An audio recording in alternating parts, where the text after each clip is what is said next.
To start this podcast off, I think it would be relevant for you to watch the trailer now that you've seen the first 2 episodes of The Acolyte. So why do you think I had you watch that? Because it was showing that Carrie-Anne Moss was kind of supposed to be, I think, a bigger character than she ends up being in the first episode. There's that for sure. There was also the dislike bar that had like a noticeable 225,000 dislike to, I think, 75K like ratio. What's the view count right now? I think it's at 7 million. 7 million? Yeah. I do know that collectively that the trailer, once it was released, was watched by, I think, more people than any of the previous Star Wars trailers had been for any of the other, like The Mandalorian or Andor or Obi-Wan or That's Kenobi strange or any of those. because The Mandalorian was almost like the launch title for Disney Plus when Disney Plus was launched back in 2019. And if you go to The Mandalorian, what is the dislike ratio there for that original trailer?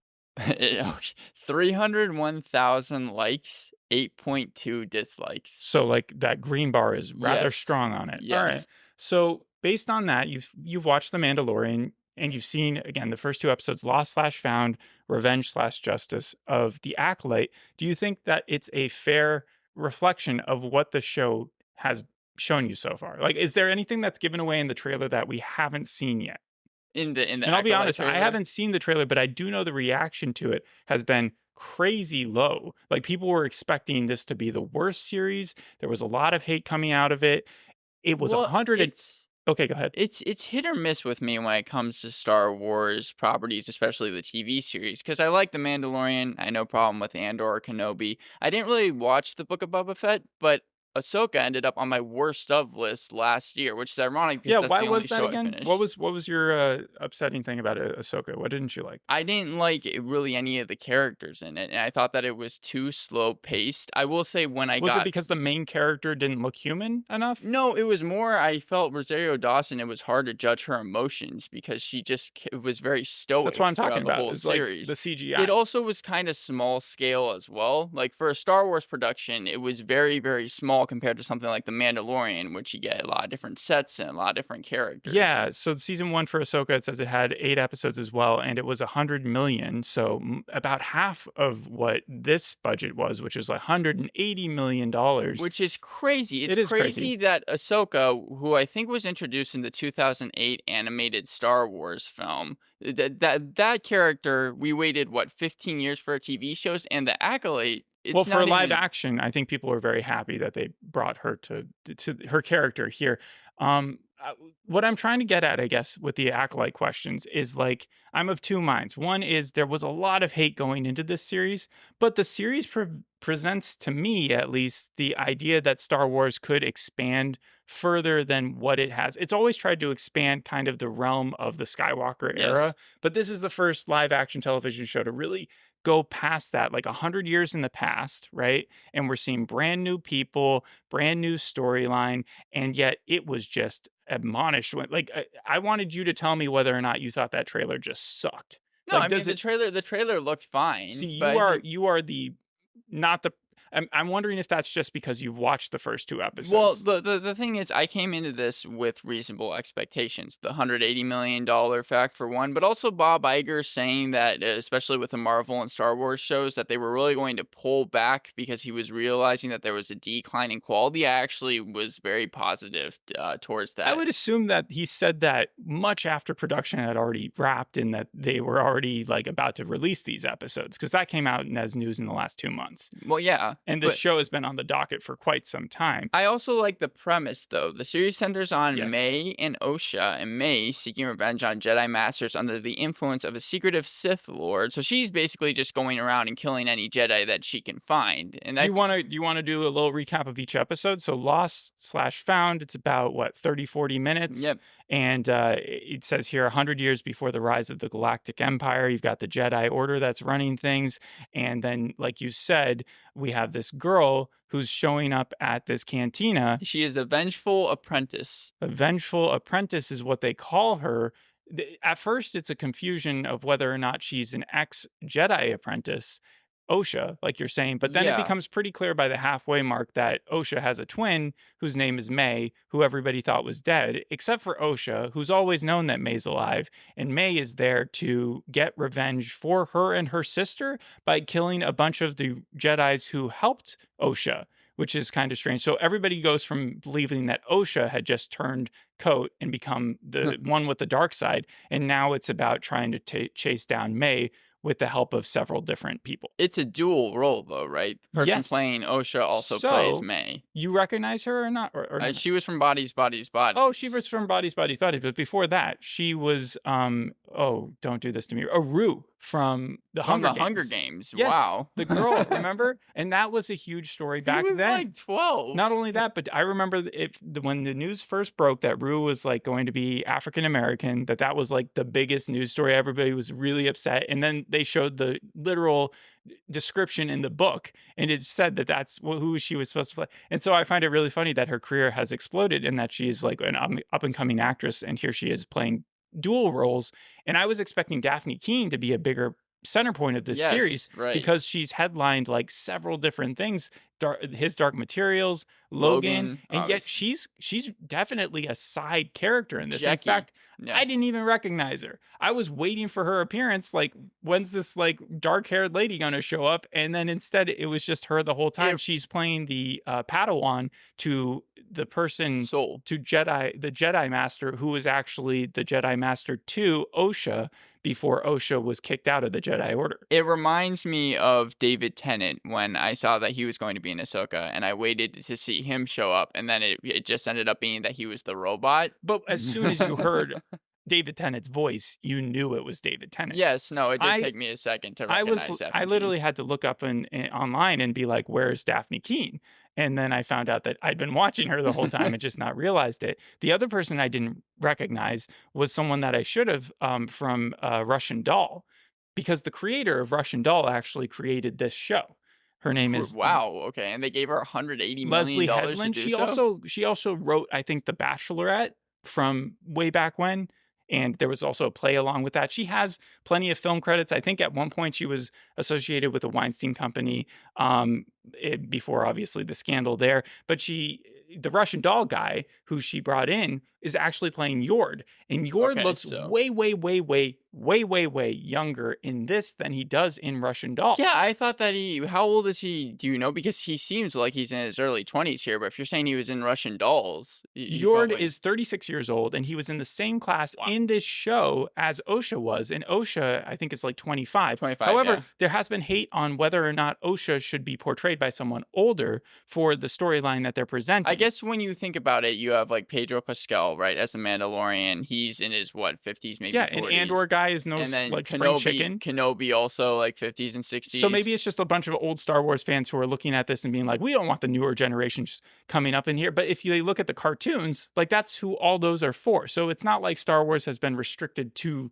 people of a certain age. So I think that Osha, what do you think of her character? Do you think she does a good job? May, Osha? I think it's a big problem when I enjoy seeing May on screen more than I do Osha. And what's the difference? Can you tell? Can I tell? It's light and day. May, no, not personality wise, but more they're like, look, can you tell the difference? Because I know only because of the outfits. Really, May is wearing like a darker outfit, and that's how I was able to see it. In the first scene, I had to go back, but in the first scene where she walks into the cantina, and I thought the clothes and everything looked really cool. So $180 million to make it look like Star Wars, and I think it did. Especially during the battles, which weren't too bad. May walks in there and she's got these longer dreadlocks than Osha ends up having later on. And so when they went to Osha at the start of the show, I was like, oh, that's not the same character. She did not get a haircut. Yeah. That is completely different. Well, let me talk about the first scene, because I think that the first scene is one of the best scenes out of the 2 episodes that were released. And you said Carrie-Anne Moss. Mostly because Carrie-Anne Moss, she's in the trailer and she gets killed off within like the first 5 minutes. They wanted her because she was Trinity, and they said this is going to just be Trinity as a Jedi. Yes. And she didn't really get that much time to show her sensibility, her like work ethic, like anything really about her besides the fact that she's cool as a cucumber. And then she ends up risking her life and dying because she was trying to save that bartender. Yes, right. Yeah. So what did you think? You said the battle you liked, I right? liked the first scene of the show, but very quickly afterwards, I realized that Osha, when we're introduced to her, she's on that ship. She never has like a save the cat moment. I also didn't feel like there was any reason. Yes, she is wrongly charged for the murder, but I didn't feel like there was any reason I really cared for her. The At the reason why I very liked beginning, seeing she literally gets up on the ship top and saves the No, ship. I understand, but I'm saying that, like, throughout the series, she doesn't do anything to, I guess, earn my trust. I like seeing May more because whenever she showed up on screen, you knew that someone was going to die. Like, Hmm. she was actually a force to be reckoned with, and I'm not talking about the May that we see later on in the first episode when Osha has that almost Also, image. she absolutely has the save the cat moment. She gets arrested for a murder she did not commit, and then she's sent on the ship like you're talking about, and then she saves the dude who has this parasite attached to his face, who is a villain we That was know. later on. I'm talking about what at the It's still very, early very enough in the first. series that I think it counts as a save the cat. It shows the character's true allegiance is toward doing the right thing, even though she was kicked out of the Jedi. It seems like you're saying that you like the first 2 episodes. I'm just defending it because, again, I don't think $180 million is worth any TV show. Like, I don't, or vice versa. It like flip that around. But I do think that the Acolyte, as a just story idea, wasn't that bad for me. And I'm not like a giant Star Wars fan, but I have watched all the movies and I have seen most of these live action TV shows,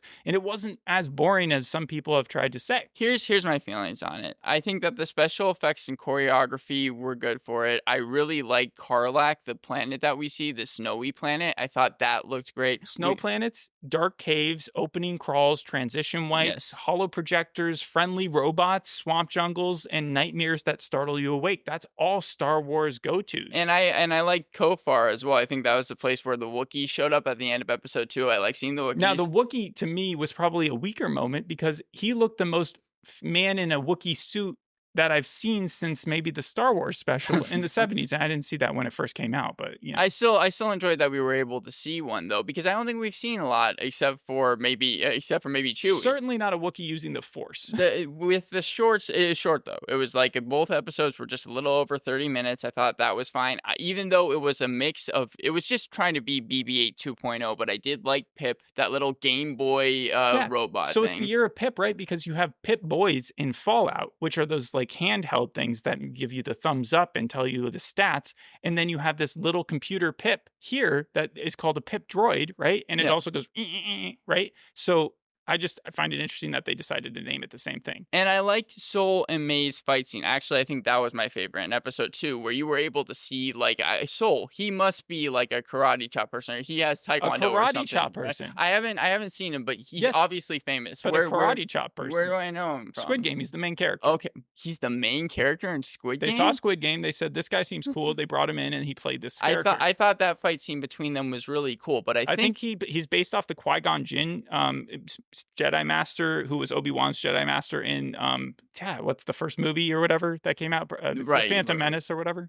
But the thing that I think where the show falls is when it comes to the characters. Because Daphne Keane, we've already kind of stated, she plays Jackie. I feel like her talent is completely wasted in the role. We don't see a lot of her except for when she's with Yord, who also feels more like a Star Wars knockoff character. Can we Maybe go a point character. by point? Because I feel like I could come Sure, back on okay. those. I feel like just because someone famous is hired for a role that is supplementary or like doesn't necessarily take over the show, that's not a bad thing.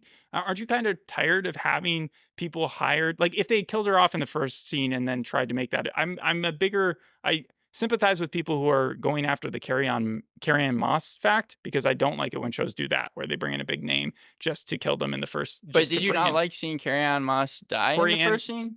How can we not pronounce her name correctly? My point is that with Daphne Keene's character, she's still young enough at like 19 where she doesn't need to helm every show that she's a part of. And at the same time, it was cool not recognizing her. And I think that she's playing her role fine. It There's was nothing not that independently wrong with the character. My problem isn't that she was a supporting character. My problem is with the character. We don't get a good sense of her in the first 2 episodes. Well, she's one of many, right? Because she is there as a Padawan. So she's just learning. She had one moment where in the second episode, and we haven't really gotten into the plot of the show besides saying that May is there killing off all these Jedi. Osha has been recruited by the Jedi, especially Sol, who is kind of not wanting to go back to the main Jedi place to have a conference, and he wants Right. to chase down May first. And where am I going with this? So they're off trying to catch May first, and they end up going in the second episode to find Torben, right? Yes. And May has attacked Torben, but Torben is in an immune shell because he's in some form of meditative state. And she later on has a locket, goes back to Torben and says, Well, and she gets poisoned from this guy named what? Kamir. Kamir. Kamir's an interesting character. We'll get to him in a second. But she gets this poison. She puts the poison down, and then she's able to talk to Torben, the Jedi, and say, you either turn yourself into the Jedi Council or take this poison for the crimes you've committed, blah, blah, blah, blah, blah. He ends up taking the poison, committing suicide, and she walks away before Sol and Osha and Daphne Keene's character and Jackie. and Yord get there, and then they set up a trap for May's character where there is that confrontation. So when Jackie gets her moment, though, is when they're setting up that trap for May by having Osha go in and talk to her, the person who made the poison, right, Kamir, Right, yeah. and pretend to be May. But because no one else had thought of that. Yord hadn't thought of that, and you're saying that she didn't get a moment, and I think she did. I don't think so, because also with Yord, let's go to Yord then. Yes. He's almost the opposite of Jackie. I thought that he got even less moments. He felt like an Orville character. He seemed like he was the comic relief, and I didn't understand why he was on the mission. Okay, so he is the comic relief, but I also like how he's not an idiot. So the first scene we see with him is him being very staunch. Like he is Yes, taking right. his role very seriously. He's gone in to collect Osha, and even though he is ex-classmates with her, he doesn't break character. He's not like super comic relief. Osha tries to joke with him, and that's where he makes it clear that he's in a very serious point of view right now. He ends up taking his Padawan and saying, all right, we're going to send her off to the Jedi Council to decide what to happen Right, with yeah. Osha. And then later on, we see him, and that's where it's presented that he's sort of a doofus, right? We got the hint at it from Osha originally, but it wasn't until we saw him shirtless and Sol walking in there being like, come on, dude, like pull yourself together, that we realized that he's sort of a jokester of a character.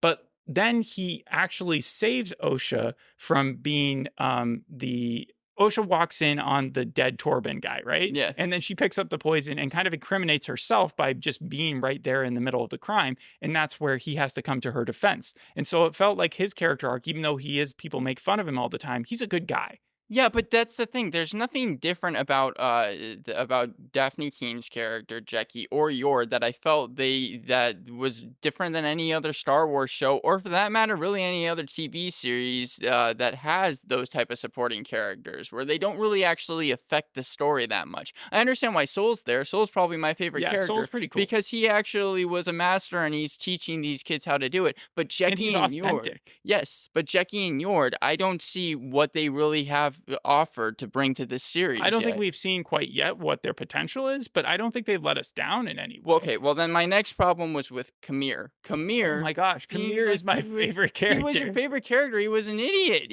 He's not. We always he is needed... so evil. This is where I'm like, I think anybody watching this show, and some people have called it like a CW version. If you look at the IMDb ratings, it has been heavily criticized. I think what I saw was like a 4.4. Critic score wise, it's fine. It's okay. Most of the reviews have been pretty mediocre for it. And audience scores, it really depends on where in the internet community you're looking, because a lot of people fall in my camp where they're like, I'm actually interested in what's going on. I don't hate this show. Am I going to watch the rest of it? I don't know. But that character right there, he presents something that the dark side hasn't had for a long time, and that is some form of dimension. Because whenever you think to yourself, all right, what do they get out of this? They become this super big order over time. They destroy a lot of societies, but say they accrue all the power, kill all the Jedi. what's the game plan? At least this guy provides some character for it. And so, like, you could tell he was like a jokester, but at the same time was hiding a lot more information than he actually knows. In fact, there's a theory out there that maybe, and I think that this is probably some bullshit, but like maybe he could be the actual person teaching May that May has never actually seen. So he's staying close to that role. Like maybe I he could be think the ultimate baddie. I think that we're coming at it from two different angles, because you are saying this is something that Star Wars, these are characters that Star Wars really hasn't had, and I'm saying when you take in stories as a full, not just Star Wars, it seems like it's kind of just generic characters. There's no one aside from Soul who is kind of taking the stick role from Daredevil, or the teacher role that I think everyone's supposed to like, almost Uncle Iroh ish, Yes. from The Last Airbender, that I feel like is really even that is someone I want to follow that much. That's why I don't like Osha either. She just seems like she's not doing much in the first two episodes. Oh, okay. And when you take something like, for example, The Mandalorian, what is the plot of that? Well, he saves Baby Yoda from Imperial forces, or you have to follow him, or you get to follow him before Rogue One events happen. Ahsoka, she must fight the Galactic Empire. Here, they have to try and find May so she stops killing Jedis. That doesn't seem as intriguing as the other shows do. It's funny. I both see your point, but I also think that the series that you're comparing it to are more stuck than this. I think this show is freer, and I'm giving it that potential of like what it could possibly turn into, because 100 years ago, I know nothing of Star Wars lore.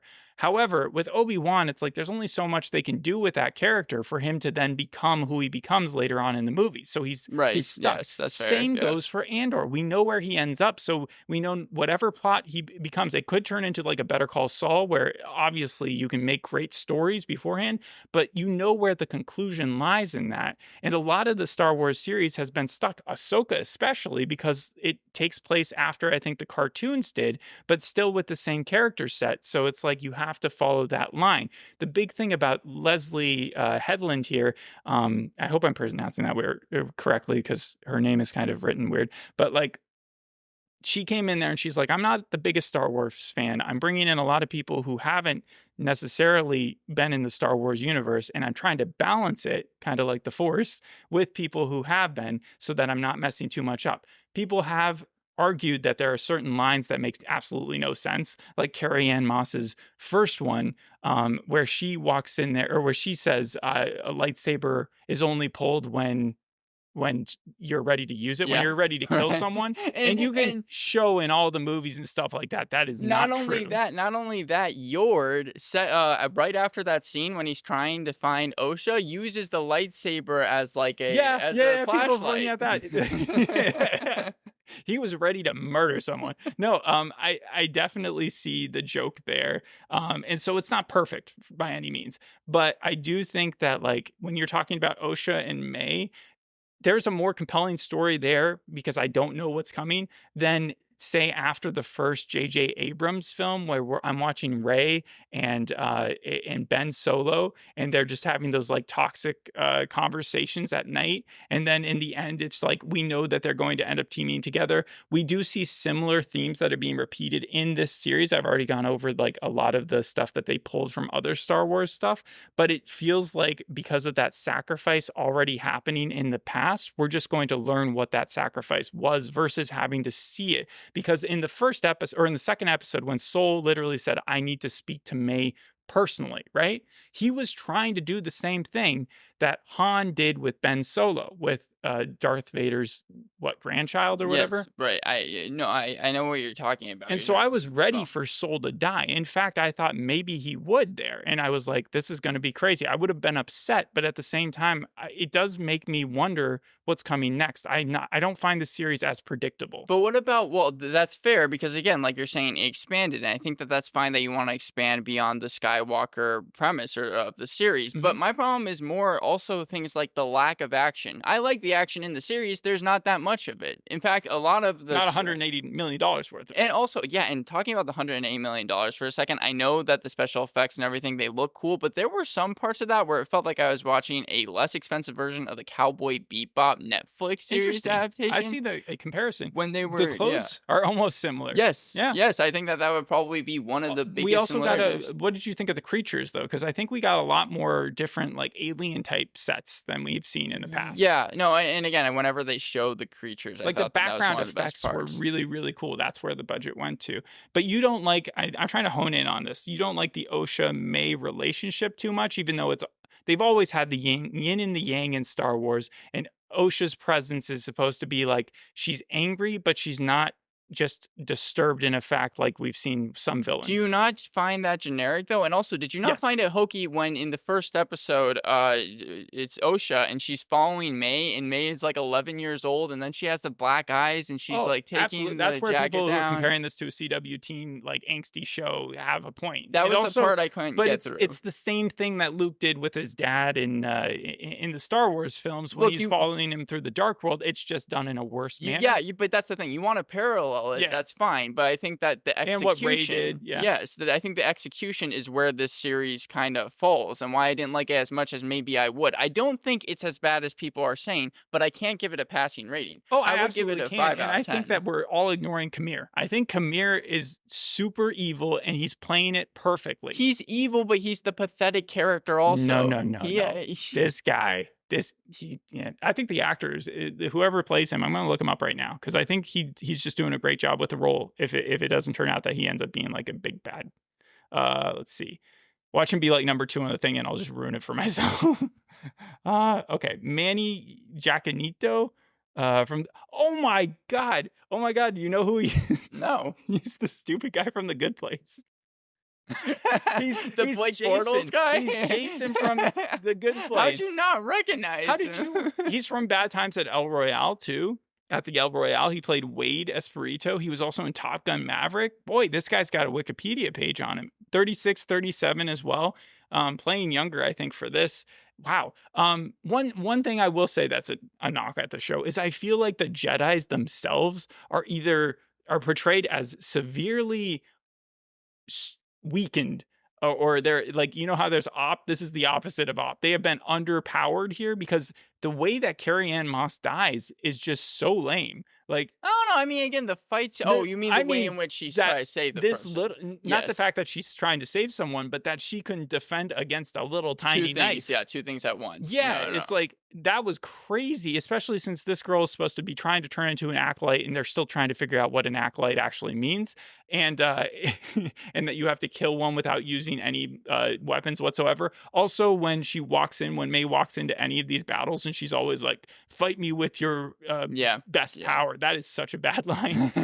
But then Torben's thing seemed like the opposite, where he's stuck in that bubble and nothing can hurt him. I'm like, when have we ever seen that before? Maybe in the cartoons. Okay, that's insanely powerful. But then he completely kills himself, like for no reason other than he feels guilty. That's also crazy. Well, these are Jedi. These are individually they should be able to take out like 200 people, and yet we're having this little girl like come up and kill them.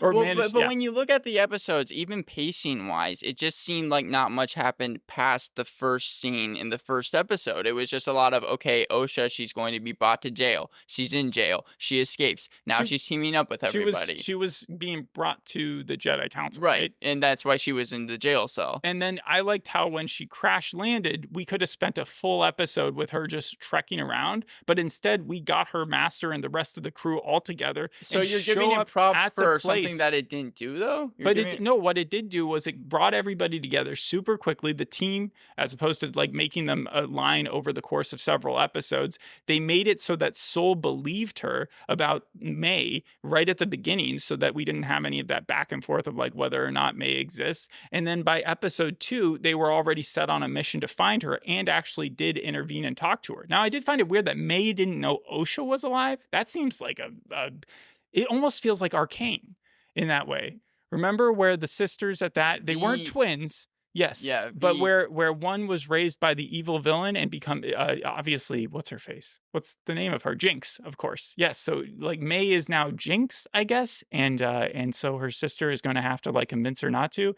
They do have that second of a reflection moment where they both get to see each other at the very end of Yeah, the second but episode. even well, yeah, then she shoots the gun, but not at her. Osha shoots Purposely at misses. her and misses. Yeah. Yes, so that's where that leads. But you don't like the series overall. No, I don't think it's as bad as people are saying. I do think 4.4 is a little low, but I have to just give it a 5 out of 10. Hmm. I'm too curious as to like what happens. Not to say that I won't skip through to find out the ending. Um, But you won't watch it. yeah, but I'm not going to give the first two episodes any sort of fail. I would give them a 7 out of 10. They aren't without weaknesses, but neither is a C. I think it is better than the average show that we do. And I don't think it is bad for the Star Wars mythology that they're doing. I think it's a good idea to support the stories that are outside the Skywalker saga. I guess it's just everything they were given. They were given so much. $180 million, a cool premise to work off of. I'm trying to put my trust back in Disney whenever it comes to Marvel or Star Wars shows, but it just seems like they're not When able has it been to. at its peak? You said you like The Mandalorian, but like The Mandalorian was a solid show. It wasn't by any means the best. That felt like it feels like it's the same storyline every year. Out of all of the Star Wars shows that we've reviewed, which one would you say is the best? And you can say this one, including this one.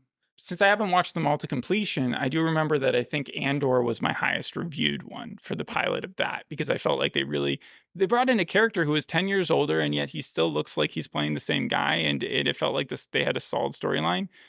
So yeah, Andor probably. But I think that this has all the elements that it needs to be successful. So thanks for listening. We'll see you in the next episode. Hope you enjoyed this one. Bye. Bye.